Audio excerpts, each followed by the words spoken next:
सामान्य तौर पर तो आपको पता ही था कि परीक्षा 300 अंकों की होगी, एक ही पेपर होने वाला है और 2 घंटे 30 मिनट में आपको ये परीक्षा देनी है।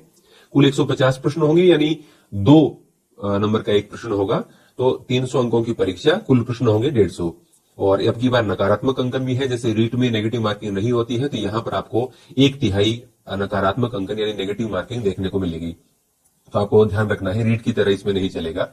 फिर इसके बाद में देखिए परीक्षा के लिए विषय एवं अंक भार। देखिए लेवल 2 कक्षा 6 से 8 के लिए सामान्य तौर पर ये चीजें आपको पहले से पता थी, अब इसका बीच में टॉपिक्स कौन कौन से दिए गए हैं वो आज निर्धारित हुआ है। राजस्थान का भौगोलिक, ऐतिहासिक और सांस्कृतिक ज्ञान और राजस्थानी भाषा। देखिए राजस्थान का भौगोलिक स्वरूप, मानसून तंत्र और जलवायु, अपवाह तंत्र में सारी झीलें, नदियां, बांध, एनीकट सब आ जाएंगी।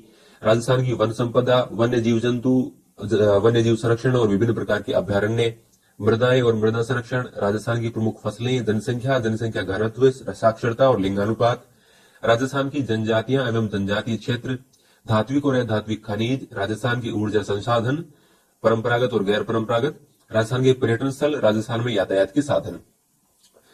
फिर इसके बाद में इतिहास और संस्कृति में राजस्थान की प्राचीन सभ्यताओं में सामान्य तौर पर देखिए 4 सभ्यताएं दी हुई रहती है, यहाँ पर 5 दे रखी है, कालीबंगा, आहड़, गणेश्वर, बालाथल और बैराट। राजस्थान की महत्वपूर्ण ऐतिहासिक घटनाओं में प्रमुख राजवंश और उनकी प्रशासनिक और राजस्व व्यवस्था। अब ये प्रमुख राजवंश हैं, ये तो निर्धारित करना थोड़ा सा मुश्किल हो जाएगा, लेकिन यहाँ पर ये टॉपिक दिया है। राजस्थान की स्थापत्य कला में किले, स्मारक, बावड़ी और हवेलियां, राजस्थान के मेले, त्योहार, लोक कला, लोक संगीत, लोक नाट्य और लोक नृत्य। इसी प्रकार से सांस्कृतिक परंपरा और विरासत है, धार्मिक आंदोलन, संत और लोक देवता है, महत्वपूर्ण ऐतिहासिक स्थल, प्रमुख व्यक्तित्व, राजस्थान के वस्त्र एवं आभूषण, चित्रकलाएं और हस्तशिल्प, 1857 की क्रांति में राजस्थान का योगदान, जनजाति और किसान आंदोलन, जैसा कि हम फर्स्ट ग्रेड में भी हमने ये लगभग टॉपिक्स देखे हैं सारे के सारे, प्रजामंडल और राजस्थान का एकीकरण। राजस्थानी भाषा में देखिए बोलियां, विभिन्न कृतियां, साहित्यकार और संत साहित्य और लोक साहित्य। तो ये राजस्थानी भाषा से संबंधित यहाँ पर महत्वपूर्ण टॉपिक जोड़े हैं। फिर उसके बाद में दूसरा जो आपका 50 अंक का है और इसमें से 25 प्रश्न आपके आएंगे, ये है राजस्थान का सामान्य ज्ञान। इसमें प्रतीक चिन्ह है, राजस्थान सरकार की फ्लैगशिप योजना है। तो देखिए इसको आप करंट अफेयर का भी पार्ट मान सकते हैं, जैसे हम करंट अफेयर के मैं नोट्स दे रहा था, मंथली नोट्स देता हूं जैसे कि 3rd ग्रेड और 2nd ग्रेड के लिए, तो उसमें मैंने फ्लैगशिप योजनाएं और राजस्थान सरकार की जो जन कल्याणकारी योजनाएं हैं इन सबकी पीडीएफ पहले से ही आपको बना के दे दी थी।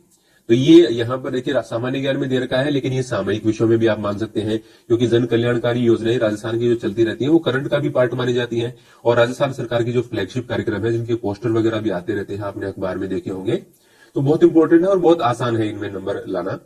फिर देखिए प्रमुख अनुसंधान केंद्र, प्रमुख धार्मिक स्थल, प्रमुख खिलाड़ी। तो देखिए प्रमुख खिलाड़ियों में भी आपको जो वर्तमान काल में खेल रहे हैं वो खिलाड़ी, क्योंकि पिछले कई वर्षों की उनकी उपलब्धियां हैं, तो वो भी यहाँ पर पूछी जा सकती है।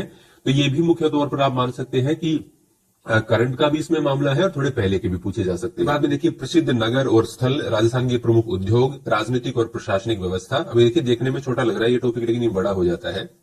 फिर राजस्थान में जन कल्याणकारी योजनाएं देखिए आपका हो ही जाएगा, ये सामान्य तौर पर करंट का पार्ट हो जाएगा। शैक्षिक प्रदेशों में देखिए शिक्षण अधिगम के नवाचार, इन पर अभी नजर बनाए रखती है, क्योंकि ये होते रहते हैं परिवर्तन, उनमें आगे भी इस सत्र में भी जो होगा उसके बारे में हमें विशेष तौर से ध्यान रखना होगा। केंद्र और राज्य सरकार की, राजस्थान सरकार की विद्यार्थी कल्याणकारी योजनाएं और पुरस्कार। तो ये भी पुरस्कार देखिए ये करंट में भी चलते रहते हैं और कई पुरस्कार ऐसे हैं जो सालों से चलते आ रहे हैं। जैसे आप गार्गी पुरस्कार की बात करेंगे तो वो हर साल से, इंदिरा प्रियदर्शनी पुरस्कार है वो तो हर साल दिया जाता रहा है, तो उसके बारे में हमको पढ़ना है इस पार्ट को। विद्यालय प्रबंधन और संबंधित समितियां, अब विद्यालय प्रबंधन और जो एसडीएमसी वगैरह है इसके बारे में भी हमें जानना होगा, और जो सामान्य तौर पर फर्स्ट ग्रेड में के मैनेजमेंट में आता है थोड़ा सा पार्ट, वो यहाँ पर दे रखा है। राष्ट्रीय शिक्षा नीति 2020 राजस्थान के परिप्रेक्ष्य में, तो ये हमें देखनी है।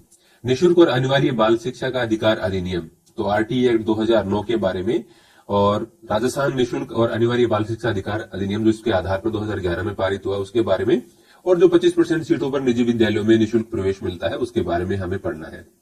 सामयिक विषयों में देखें राजस्थान की समसामयिक घटनाएं, यानी राजस्थान का करंट आपको पूरा ही पढ़ना है। योजनाएं अलग से पढ़नी है, फ्लैगशिप कार्यक्रम अलग से पढ़ने हैं, जो ये भी करंट का ही पार्ट है, यदि ऊपर नहीं लिखा होता तो भी आपको पढ़नी ही होती है। तो ये पार्ट है, ये बहुत इंपॉर्टेंट है क्योंकि इसका ऊपर भी 2 हिस्से दे रखे हैं, तो इससे आपको काफी सारे प्रश्न देखने को मिलेंगे। तो ये पार्ट हमारी एप्लीकेशन है हिस्ट्री 360, उस पर आप निश्चित रूप से देख सकते हैं, कोर्स चल ही रहा है और कोई विशेष इसका प्राइसिंग भी नहीं है। 200 रुपए का कोर्स है वो, जिसमें आपको हर महीने की पीडीएफ है, आपको सारे के सारे जो योजनाएं हैं या और भी बातें हैं, सभी प्रकार का जो भी आपके सिलेबस में होगा वो सब पीडीएफ उसके अंदर प्रोवाइड करवाई जाती है और फिर आपके टेस्ट भी लिए जाएंगे एग्जाम से 1-2 महीना पहले। फिर देखिए संबंधित विद्यालय विषय का ज्ञान। अब जो भी आपका सब्जेक्ट है उसके आधार पर आप इसको देख सकते हैं, क्योंकि आपको पता है कि 120 नंबर का आएगा, यानी 60 प्रश्न आपके सब्जेक्ट से आने हैं, जो कि बहुत इंपॉर्टेंट है। तो यहाँ पर पहले भाषाएं दे रखी है, हिंदी, इंग्लिश, संस्कृत, सिंधी। तो ये पीडीएफ मैंने ग्रुप में भेज दी है, वहां से आप चेक कर सकते हैं। अभी एसएसटी का यहाँ पर विश्लेषण कर लेते हैं। गणित और विज्ञान, ये देखिए परिमेय अपरिमेय संख्या, वास्तविक संख्या, दशमलव प्रसार, बहुपद, ये सारे आपको लगभग सारे के सारे आपके स्कूल की बुक से हैं, वहीं से आपको तैयार करने चाहिए गणित और विज्ञान के। सामाजिक अध्ययन में देखिए हिस्ट्री में क्या रखा है, सिंधु घाटी सभ्यता, वैदिक संस्कृति, बौद्ध और जैन धर्म और महाजनपद काल। तो ये प्राचीन से यहां से होते हुए और फिर मौर्य साम्राज्य, ये आपका प्राचीन काल का पार्ट हो गया।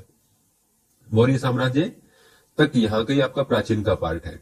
फिर उसके बाद में प्राचीन स्कूल की किताबों में कौन सी में आती है, छठी में आती है और 12वीं की पहली बुक में आती है।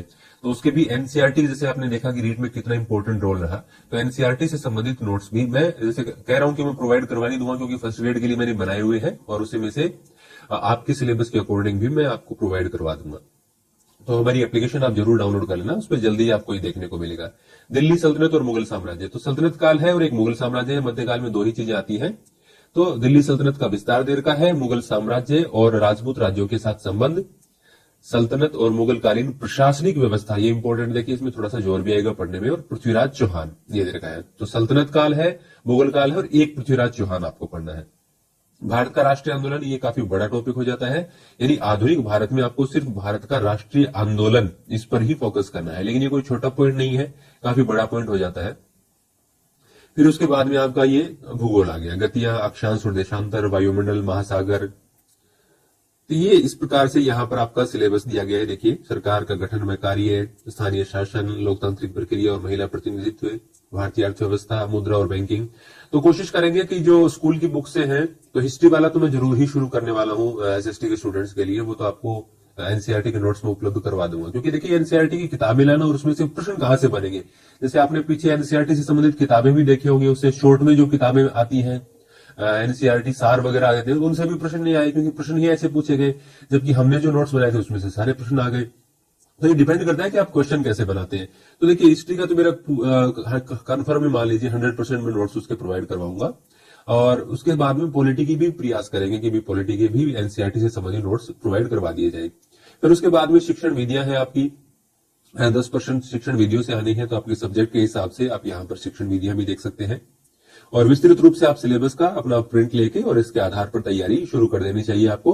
पुस्तकों के बारे में भी जल्दी ही मैं आपको वीडियो के माध्यम से बताने की कोशिश करूंगा। तो यहाँ पर ये हो गई, और उसके बाद में मनोविज्ञान, 10 प्रश्न आएंगे, 20 अंक होंगे इसके। शैक्षणिक मनोविज्ञान में देखिए अर्थ क्षेत्र कार्य, अभी प्रश्न तो 10 है, लेकिन सिलेबस में काफी सारी चीजें इसके दे रखी है। देखिए शैक्षिक मनोविज्ञान, बाल विकास, व्यक्तित्व, बुद्धि, अधिगम, अधिगमकर्ता के प्रकार, अधिगम की कठिनाइयां, अभिप्रेरणा और अधिगम, समायोजना की संकल्पना, और इसमें अध्यापक की भूमिका हो गया। और इसमें 5 प्रश्न आपके सूचना तकनीकी के आएंगे। तो सूचना तकनीकी भी आजकल इसके साथ ही शामिल होती रहती है, इससे फर्स्ट ग्रेड में भी यदि आप देखेंगे तो सूचना तकनीकी है वो लास्ट में आपके ऐड की गई है, जो आपका साइकोलॉजी का सिलेबस दे रखा है उसमें। तो यहाँ पर आपके 5 प्रश्न आपको सूचना तकनीकी के देखने को मिलेंगे। तो ये इसके सिलेबस के बारे में जानकारी है, और आप एक बार विस्तृत तौर पर खुद भी सिलेबस को पढ़ें अपने को, और देखें कि हमको किस पार्ट में दिक्कत आ सकती है, किस पार्ट के लिए हमें किस प्रकार से प्लानिंग करनी है। और मैं भी समय समय पर आपका साथ देता रहूंगा। यदि आप सब्सक्राइब कर लेंगे तो आपके लिए जरूर बेनिफिशियल होगा, क्योंकि मैं गाइडेंस देता रहता हूं। जैसे फर्स्ट ग्रेड के विद्यार्थियों के लिए लगातार हमने गाइड किया और आगे भी करते रहेंगे। इसी प्रकार के लिए हमारा ग्रेड 3 पर भी पूरा फोकस रहेगा। धन्यवाद।